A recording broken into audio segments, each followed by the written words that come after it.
Lauren Giddings, 27, was a Mercer Law student about to take her bar exam and complete her long journey to becoming a defense lawyer when she suddenly vanished.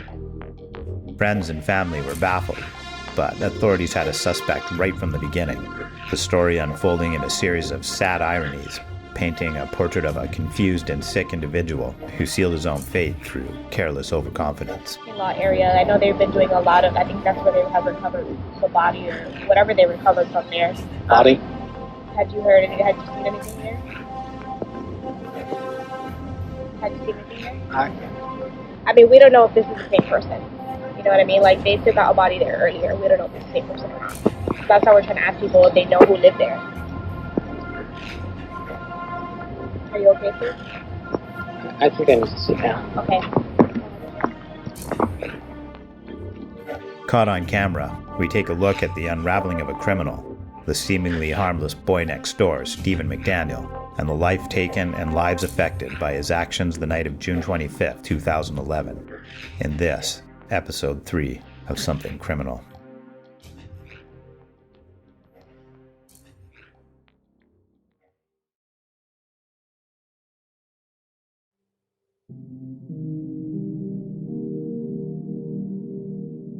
Lauren Giddings was born on April 28, 1984. The oldest of 3 children, Lauren and her 2 sisters, Caitlin and Sarah, were raised in Laurel, Maryland by parents Bill and Karen. Close with her family, Lauren could have been called an ideal daughter. She was a focused and active teen who was brought up on strong Christian values. Excelling at both sports and schoolwork, she was a tenacious young girl who always had time for the little guy. Even at a young age, she had dreams of doing something big, of helping people in ways only someone with her quick wit and intellect could. After graduating Athelton High School in 2002, she obtained a major in political science at Agnes Scott College. In 2008, she would begin pursuing her law degree and was accepted at the prestigious Mercer Law University. It was an easy choice for her. Mercer University's Walter F. George School of Law has cultured many notable alum over the years, and although it was over 700 miles from her home in Maryland, Lauren jumped right in and moved to Macon, finding a great home at Barristers Hall Apartments, on campus and conveniently close to her class. There, she lived alone with her dog Butterbean, a Pekingese poodle mix that moved in shortly after she did. Lauren's outgoing personality and infectious smile let her make friends easily, and she quickly settled into her new home away from home, making great impressions and friends out of almost everyone she met. They remember her as being quirky and fun, with a pronounced love for the color pink. A close friend of Lauren's from her days at Agnes College thinks Lauren favored pink because of the way she embodied its beam. Unapologetic in its simultaneous innocence and boldness, and certain to draw a smile and start a conversation. If there are 2 things of this world that sum her up, they are champagne and the color pink. They are sweet, life-affirming, and cause for celebration. She immersed herself in a profession that's known for black and pinstripes. She combined the rigor of pinstripes with the beauty of pink and pearls. Pink was her way of saying, "Bring it on." She knew everyone in her small 2-story walk-up and would always be ready to offer a helping hand if someone needed it. One tenant, her neighbor on the same floor as her, Stephen McDaniel, was perhaps enamored by her genuine nature and had asked her out a few times, with Lauren gently declining. She was always polite and told friends the propositions were more awkward than anything. She would, however, gain the attention of David Vandiver, a lawyer at KS Law, the Atlanta firm she interned at in 2008. Their influence on each other was strong, with David even adding pink to his wardrobe. Despite the distance between the two while Lauren attended school, their relationship never faltered. And in May of 2011, Lauren had just passed her law exam. With school finished, Lauren gave notice to vacate her Macon apartment and move in with David in Atlanta, having hopes of finding a permanent position alongside him at KS Law. She did not know it yet, but David was planning something big. A beach, on an island, way out in the ocean. He was to ask for her hand in marriage. Lauren would soon be saying goodbye to Macon to reap the rewards of her years of dedication, and it couldn't have come any sooner. For some time before the events on June 25th, Lauren had suspected that someone was breaking into her house. More than once she had come home, and although nothing was ever taken, things were just slightly out of place. A book here, some clothes there. It was more than enough for a detail-orientated gal like Lauren to take notice. She mentioned this in passing to her family and friends, but brushed it off, feeling she was in no real danger. In an email to David on June 25th around 10:30 p.m., she tells him how she thought someone had broken in just that Thursday. She was scared and didn't want to stay there, but her new life was only days away. She would tell family she is shutting in for the weekend to study for the upcoming bar exam, and that is the last anyone heard from her.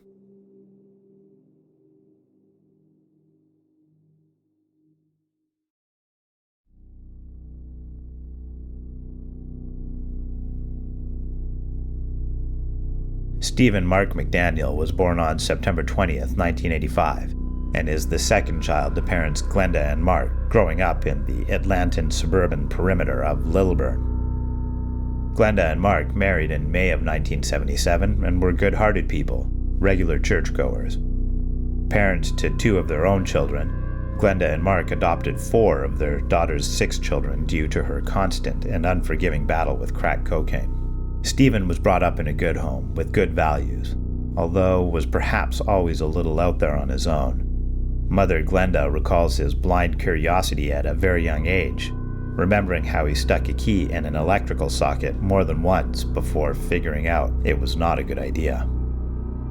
Under the influence of his God-loving parents, up until he was about 13, he was heavily involved in church mission work, performing in church musicals and traveling the state helping fix up places of worship. He seemed happy back then, confident in self, curious and keen. At Parkview High School, he grew into more of an academic. He even went as far as taking physical education in the summer so he could take other electives like Latin or music during the regular school year. Still, he was into all the things teenage boys his age are usually into, like Lord of the Rings and Star Wars, history and science fiction books, but perhaps just a little more obsessively than the average kid. He and his father Mark shared a strong love of samurai films, and they regularly watched and critiqued films of that vein during those wonder years. Twilight Samurai and The Hidden Blade rank high on Father Mark's list, focused on strategy and intrigue over violence and dismemberment. Stephen openly felt a kinship with the latter, as future conversations and events clearly dictate. Stephen graduated from high school with a presidential scholarship to attend Mercer University, where he first majored in business with a minor in liberal arts. Stephen started at Mercer in 2004. Eric Odell, one of Stephen's professors, recalls that it's fair to say that Stephen was kind of quirky. He was really bright. I was trying to motivate him to live up to his brightness. He was not necessarily giving his full effort. I honestly sensed he was a lot smarter than the effort he put in, and I think Stephen might agree. Odell also remembers Stephen's penchant for medieval times and wearing chainmail to class, but admits that kind of quirkiness is inherent with freshmen. The oddness Stephen portrayed, however, went further than just school pranks. A loner, he had very few friends and preferred to spend his time inside, locked behind his doors where he felt at home with his PlayStation, online forums he regularly posted to, and books. He was even writing a novel of his own titled Story of Tavier. The detective who read the 59-page novella describes it as a mix between Lord of the Rings and the Harry Potter books. Before moving to Barristers Hall, in his junior year at college, Stephen was put in a standard dorm room. He had 2 different roommates during this time, first Matthew Garrison and later Thaddeus Money. Both recall Stephen as being grossly unhygienic and socially awkward. Neither roommate can recall him as ever having friends over, other than classmates for study purposes. Both recall his twisted sense of reality, from doomsday prepping to talking of how to commit the perfect murder. Stephen left them both feeling uneasy. However, neither felt he was anything more than a lonely individual with little to no social grace. This was demonstrated in a variety of ways, although from behind the safety of a computer screen, Stephen regularly posted in forums under a variety of avatars, and famously engaged in a controversial and strange email battle with the entire student body on his extremist political views. I have posted a link to the full email chain in the description box below. Graduating with a business degree in 2008, Stephen had his eyes set on bigger goals and applied to Mercer Law. On his application, he declared himself as level-headed, a dreamer and a thinker with a highly competitive personality. Under employment, he noted he has been babysitting his sister's kids and was currently working on completing his first novel. He wanted to be a federal judge, and despite his previous confidence in his application, he wrote that, despite having a thorough plan of what lies ahead, I am not an overly optimistic person. Stephen was waitlisted. His academic career was almost put on hold, but he would be accepted to the program in July of that year and move into Barristers Hall to complete his law degree. Surprisingly, he would even act as the vice president of the Federalist Society, alongside Society president, fellow law student, and neighbor, Lauren Giddings.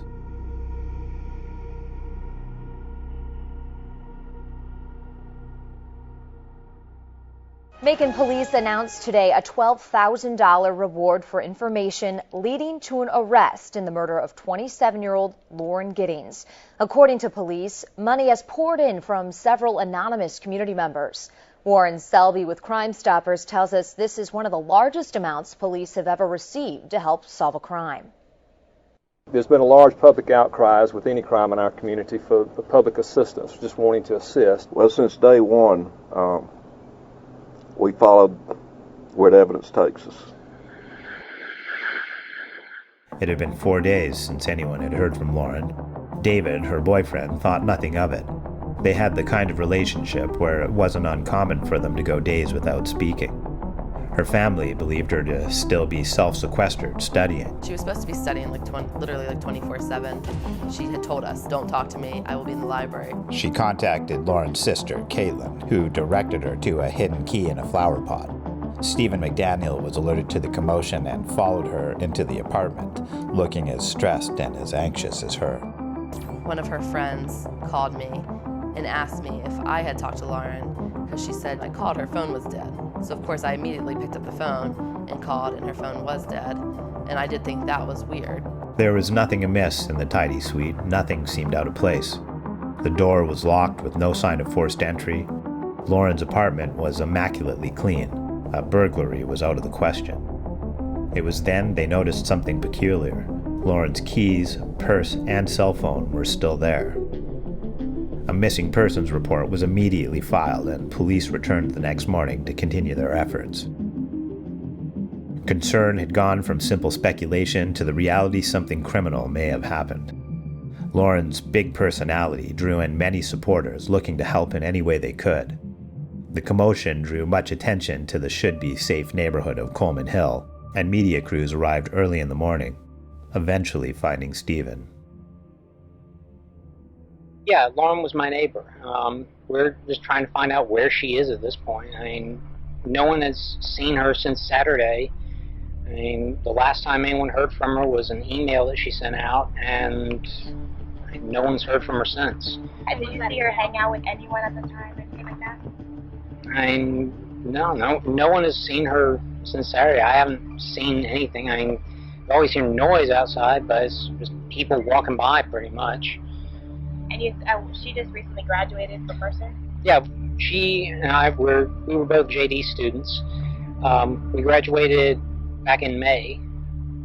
What kind of person was she? I mean, what did you see? I mean, she's as nice as can be. I mean, very personable, very much a people person. Do you know any enemies she might have had, somebody that might want to hurt her?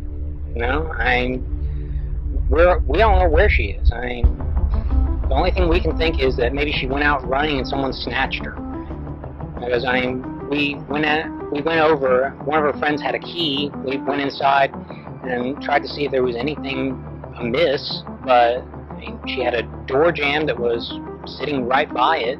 So there was no sign that anyone broke in. I mean, the door was locked when everyone got here. I mean, we just don't know where she is. What about in the parking lot area? I know they've been doing a lot of, I think that's where they have recovered the body or whatever they recovered from there. Body? Had you heard anything? Had you seen anything there? Had you seen anything there? I mean, we don't know if this is the same person. You know what I mean? Like, they took out a body there earlier. We don't know if it's the same person or not. So that's how we're trying to ask people if they know who lived there. Are you okay, sir? I think I need to sit down. Okay. Okay, that's the first clip of video Michelle Casada did with Stephen McDaniel last Thursday, a week ago. To you, did he seem genuinely upset with the fact that their body had been discovered? Yeah, definitely. I mean, his expression, as you see in the beginning of the interview, he's very forthcoming with information. You know, he's calm. At this point, he only thinks that she's missing. So I guess he's, you know, just offering information, anything that he can do to help. And then as soon as I mentioned the body, which I assumed that he already knew since everyone had been out there since 10 a.m. It had been all over the news, all over the web.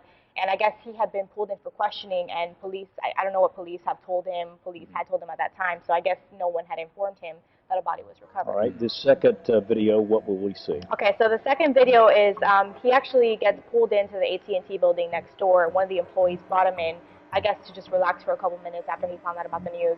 And then he comes back out maybe 20 minutes later, and I asked him if he was okay, and he came up to me and began talking again.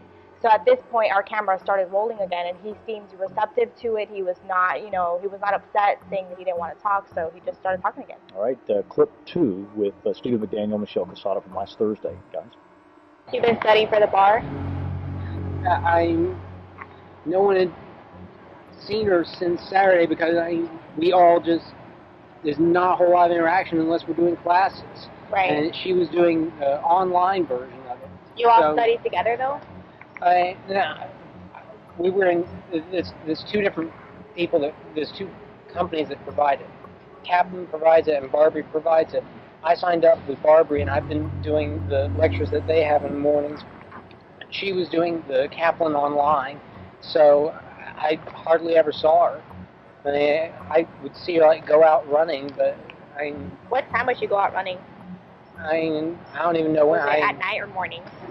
I saw her midday a couple weeks ago.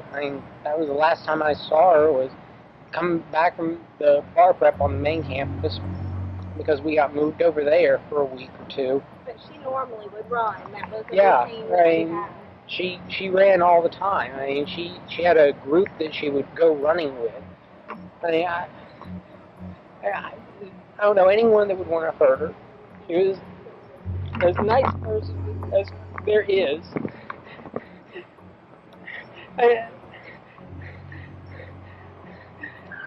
Was she moving soon? Did you know anything about her? Yeah. She was going to be moving out today. She was supposed to move out today because someone else was going to be moving into her apartment in New Boston. Do you know if she was like, where is she from? Is she from Maryland? Yeah, she's from up in Maryland. Can I just put this on you so we can hear you? Is that all right? Okay. I'm so sorry. And you can just hold on there. Thank you. Yeah, she's from Maryland. Yeah, she was from up in Maryland. All her family was there, as far as I know. She. What's going on in your mind right now? Like, what are you thinking? Why would anyone do this? You didn't hear anything? No. I just heard something. Maybe I could have helped. It's okay, don't worry. Do you want to sit down for a second? Get something to drink? Do you know if a bunch of her friends are getting together or anything? That's how I found out that she was missing. A bunch of her friends came over yesterday night around midnight, and they hadn't seen her since Saturday, so they were trying to find out where she was. So they were knocking on neighbors' doors and stuff? No, they went in, they had a key to her apartment, and they checked around, didn't see anything out of place. It was locked when everyone got there. That was midnight? Yeah, around midnight, and then we we went over to law school to see if maybe she was over in the library studying or something. And we looked up in the study rooms on the 3rd floor, and there was no one there. And we came back, we looked around, and just tried to find anything to figure out where she was. She doesn't have any family in Georgia? I don't know. I mean, as far as I know, all of her family is in Maryland. Have you met her family before? There was one time that I met them. They came down first year. She had a little dog, a little brown dog, that she would exercise out in front of the law school, and it got hit as she was coming across the road.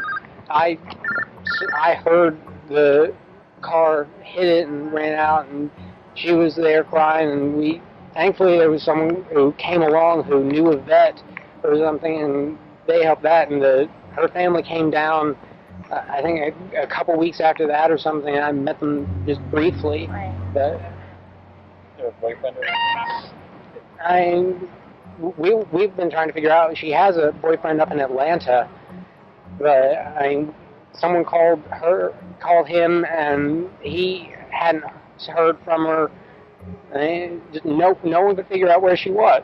Who was the last person you were with, or you said that somebody had seen her on Saturday? Yeah, she went over to a couple friends' house, Garen Mueller and Joe Cairns. They live over on Walnut, and they said that she was over there in the morning, and then that was the last time that anyone we've been able to find out from had seen her. She hadn't mentioned what she was going to do that day or anything? Joe, he got onto her computer last night to see if she had said anything. She'd sent an email out to some people that afternoon talking about like going out to eat or something. And the last thing that there was an email that she sent out after 10 that night where she sent to, I think it was someone in Atlanta, a friend of hers in Atlanta, and she said that she was afraid in her apartment that she thought that someone had tried to break in on Thursday night, and she was afraid to stay in there. But where did you hear that from Joe? He pulled it up and we read it off the screen. And she had said that to a friend in Atlanta? Yeah, I can't remember his name, but... And you hadn't heard anything on Thursday night? No. She never came to you to tell you anything? No, if she had, I could have done something. I could have lent her a handgun. I've got a little handgun that I have for defense. And or she could have slept over or something? Yeah, something. If she was afraid in her apartment, then, get her out of there. Is that her break in? That's what she said in the email. She thought that someone had tried to break into her apartment. She said, like, Macon hoodlums tried to break into my apartment on Thursday night. It is a rare thing to catch a moment so perfectly on camera. The revelatory sinking as Stephen suddenly feels the gravity of his situation and the imminent justice for his action. This was also the moment investigators realized they had their prime suspect. Unsurprisingly, this wasn't the only oddity of actions police noticed from Stephen. He had stuck to Lauren's posse like a toddler following a parent, harassing them for information on the investigation. Forensics teams had swarmed the building and were conducting thorough searches of the grounds in Lauren's apartment. Forensics police were just finishing up when a sudden shift in wind sent a distinct smell through the kitchen window of Lauren's apartment. It was a smell they had smelt many times before, one of putridness and rotting fruit, the unmistakable smell of a cadaver. They followed the smell outside to 2 green flip-top garbage cans, and flipping the top open, they pulled away at the black bag on top. It was the torso of Lauren Giddings. Police quickly searched the rest of the bags and began a perimeter search, hoping to find the rest of her. They were unsuccessful. It was garbage day, and all but this building had already been taken away. Barristers Hall had been skipped that morning when the truck couldn't make it into the parking lot. Police zeroed in on McDaniels immediately and asked if they could search his apartment. He was amicable and willing to talk. and after a little pressure, he strangely openly admitted to investigators he had broken into other tenants' apartments and had stolen condoms. Police wasted no time in arresting Stephen and took him to the station for questioning. The video that follows captures Stephen almost motionless for the entirety of the 2-hour interrogation. In a daze, his most common answer is, "I don't know." It is edited for time, however, the link for the full interrogation is posted in the description box below. All right. I just gotta ask you a few more questions. Okay. You came down earlier tonight, me and you talked, all right. You don't have any weapons on you, do you? No. That's just you are. What's wrong? You know Detective Patterson, right? Yes. Do you remember? Put your hands up here. You remember us talking earlier tonight? Right? Yes. You remember me earlier in the day? Yes. When we came down here and talked a little bit and then we left? Yes. Okay. I need to know about this girl right here. You know her? Yes. Who is that? Lauren Giddings. Does she live next door to you? Yes. When's the last time you seen her? 2 or 3 weeks ago. Okay. Was you friends with Lauren? Yes. Look at me when you talk to me, son. Okay? Was you friends with her? Yes. Close friends? We were good. I mean, y'all were friends, right? Both of y'all are law students. You're studying to be an attorney, right? Yes. What kind of law do you want to go into? Criminal law? Yes. Civil? Is that what you want to do for a living? Yes. Okay. And you've lived next to Lauren for a long time? Yes. Okay. Do you know where she's at tonight? No. No. Have you ever seen her with that dress on? No. You have no idea where she's at? No. Okay. Look. Just tell me what happened, brother. I don't know. Well, where's she at? I need you. I'm asking you for your help. I'm a detective, and I'm asking you for your help. Okay? I'm asking you for help. I need your help. Can you help me? I don't know. You don't know if you can help me? Yes. I need your help. Help me out. Tell me what to do. Has anybody asked you for help today? I'm asking you as a friend for help. Can you help me? I don't know. I need to know where Lauren's at. I don't know. When's the last time you seen her? 2 or 3 weeks ago. Have you ever seen anybody over her house the last couple nights? No. Okay. If you knew where she was, would you tell me? Yes. How many guns did you have in your apartment? 3. What are they? Do you know what they are? A rifle. What kind of rifle did you have? An AK semi-automatic. What kind of pistols do you own? EAA Witness. Full size and compact. Okay. And then you had that samurai sword. Yes. And what about the knife? Which knife? The one that was, remember you showed me it was dull? Yes. What kind of knife is that? Because I don't know. Kukri. What other knives did I miss? There's a pocket knife that's on the table. Are you a knife collector or a knife person, or No. you just like knives? I used to collect swords. I mean, do you know your swords? Yes. I mean, to sell and trade swords? No. Is that how Lauren looked with the long hair the last time you seen her? Yes. Or that's how she looks? Yes. Okay.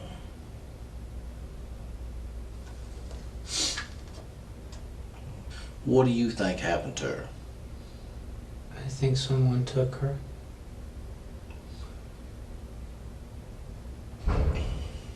You don't think somebody got her when she got back to her apartment? I don't know. Well, you know there was a body found in the trash can next to the apartments. Yes. You do know that. I mean, earlier today, me and you sit here and talk normal. What's going on with you now? Why are you acting like this? I need to know. Why all of a sudden you're acting like this? I don't understand. Okay. Earlier today, we sat here and talked. But now you're acting like you don't know what's going on. And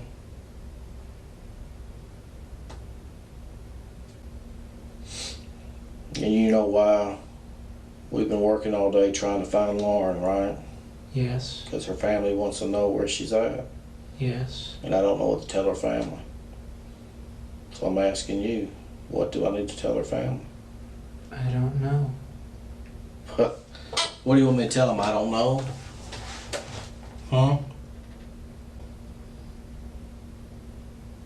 Is that what you want me to tell them? Because you're all over the news. You sure stood out there and ran your mouth to the news media.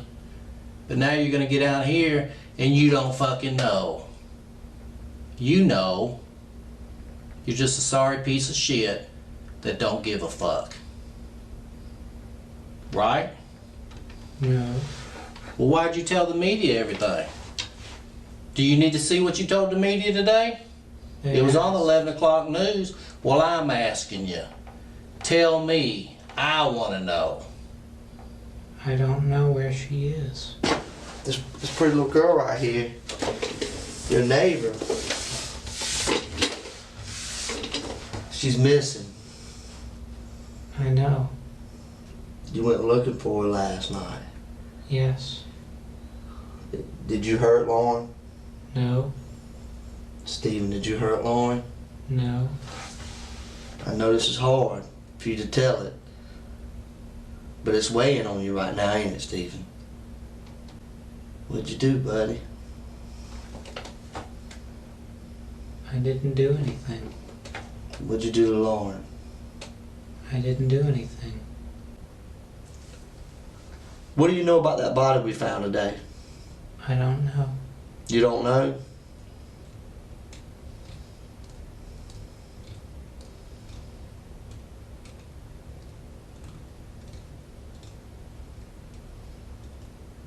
What if I told you that I believe that you do know? I don't. What if I told you that I could prove it? I don't know. You don't know? Is there a chance? But you do admit that there's a chance that I possibly have evidence to show that you do have something to do with that body, correct? I don't. You're lying, Stephen. I wanted to give you an opportunity to tell it. I wanted to be here with you to go through that process because I know you're not a monster, man. I know you're not a bad guy. You're just a hard-working student trying to pass a bar exam, ain't you?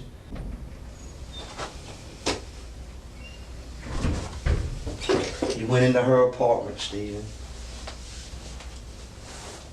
And you hurt that girl. No, I didn't. You did, buddy.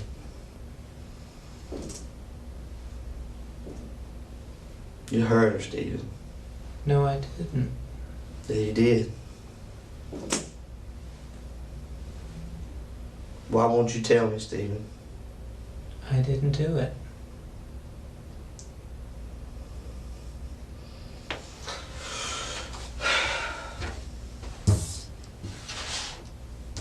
I'm gonna take this with me. You don't deserve to look at it. Just stay right here, okay? Okay. I appreciate all your cooperation tonight, okay? Okay.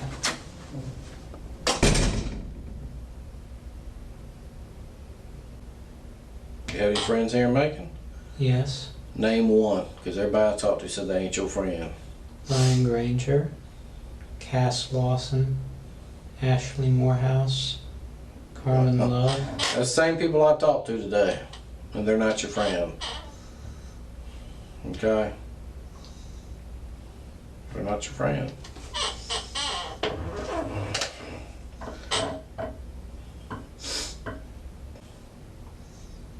Nobody's coming to visit you. So you can sit there with that dumb look on your face, but it's over. You enjoyed yourself, and it's all over now. Okay. Anything you want to say? I don't know. I didn't do anything. Well, that's what you say. But I'm telling you, you did. Okay? You're not going to win. Too much evidence. Too much evidence.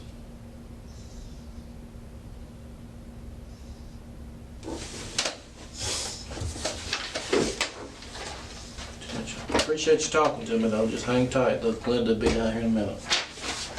I'll usually take her to drive down the interstate. I don't know. Well, hang tight, okay? Okay.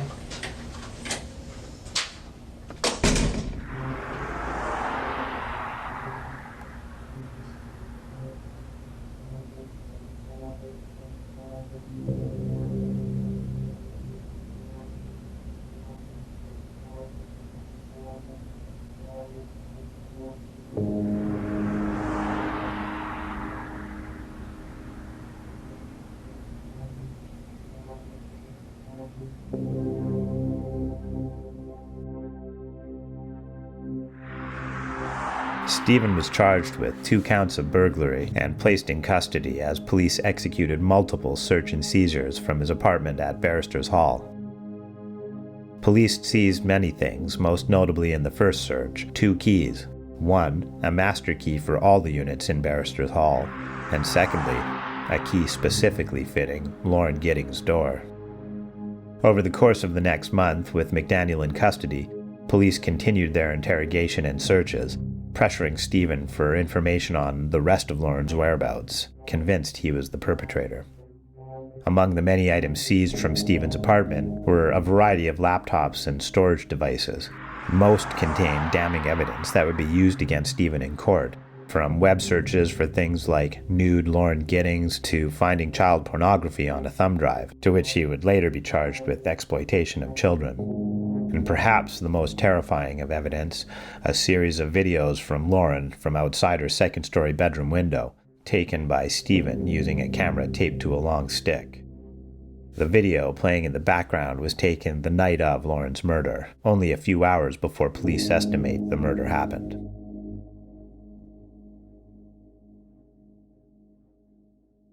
As searches continued, detectives would find blood-stained panties that belonged to Lauren and packaging for a newly bought hacksaw hidden behind Stephen's bathroom vanity. They would eventually find the actual hacksaw believed to be used to dismember Lauren in the building laundry room, connecting the saw with the packaging found in Stephen's apartment. On August 4, 2011, with Stephen McDaniel still in custody, he was officially charged with the first-degree murder of Lauren Giddings. They would never find Lauren's head, arms, or legs. Stephen maintained his innocence for 3 years, denying the claims he murdered and dismembered Lauren Giddings. He was almost never tried due to poor wording in the initial charges that suggested Lauren was still alive when she was dismembered. This would have been a mistrial, but prosecution pulled their case and put forth a less specific claim of murder. And this time, they were going for the death penalty. Only days before Stephen's trial was to start, the family of Lauren Giddings agreed not to pursue the death penalty, but only if Stephen admitted he was guilty and gave all the details on exactly how he did it. Stephen agreed and wrote an allocution waiving his future rights to an appeal. Stephen McDaniel is a psychopath who cowardly allowed darkness and evil to consume him. He should never be permitted to prowl the streets of this world again. That is the voice of Karen Giddings, the mother of Lauren Giddings, the Mercer Law grad who was killed almost 3 years ago. Just a week before jury selection was expected to start, Stephen McDaniel pleaded guilty to malice murder this morning. As part of his plea deal, McDaniel will serve life in prison, and he had to write out exactly how he killed Giddings. Here's part of that confession. It was 4:30 a.m. on Sunday, June 26th. Stephen McDaniel says he entered Lauren Giddings' Barristers Hall apartment with a master key from the complex, wearing gloves and a mask. She woke up, told him to get out, and that's when he says he leapt on the bed, grabbed her throat, and began choking her. Some of her last known words, according to McDaniel: "Stephen, please stop." McDaniel strangled her to death and dragged her lifeless body into the bathtub. I returned to Lauren's apartment around midnight Sunday to begin to dismember her with the hacksaw that was later recovered from the laundry room maintenance closet. I removed her limbs and head, wrapped them in several black trash bags separately, and discarded them in the Mercer Law School dumpster across the street from Barristers Hall Apartments. He writes he put her wrapped up torso in the garbage can at the apartment complex early in the morning on June 28th. McDaniel said he never sexually accosted Giddings before or after he killed her. In fact, from his statement, his motive is still unclear. McDaniel wrote he joined the search party late Wednesday night, still in a dreamlike, delusional state in which I believed at the time, while taking part in the search, that Lauren was still alive and that I had not done what I had done, even searching the empty law school in a delusional hope of finding Lauren alive and well, as if I had not really killed her. To this day, McDaniel says, I am not delusional or without morals or decency, but says something in his makeup must explain what he did. McDaniel also wrote he does not expect forgiveness from Giddings' family or friends, but he is sorry. To read his full statement, head to 41NBC.com. Stephen Mark McDaniel was sentenced to life in prison with no chance of parole until 2041, when Stephen would be 56. In a strange finale to this story, Stephen claimed habeas corpus, a term used in modern days as a sort of legal recourse to have the procedures of Stephen's detention and trial be investigated under suspect of favoritisms or improper practice. He would represent himself shortly, as the judge quickly dismissed his claims and Stephen returned to Augusta State Medical Prison before being sent to Valdosta State, a close security prison with adjacent mental units. Presumably, Stephen was in Augusta and now Valdosta due to a declining mental state and needed close supervision. However, those files are closed and unavailable to the public. In Valdosta, he will likely spend the rest of his natural life. Thank you for watching episode 3 of Something Criminal. As always, your likes, comments, and subscriptions are a real motivation for me, so thank you. If you have any suggestions or comments, I would love to hear them in the comments below. I have also compiled the majority of references and links I used to research this story, and have posted those in the description box below. Until next time.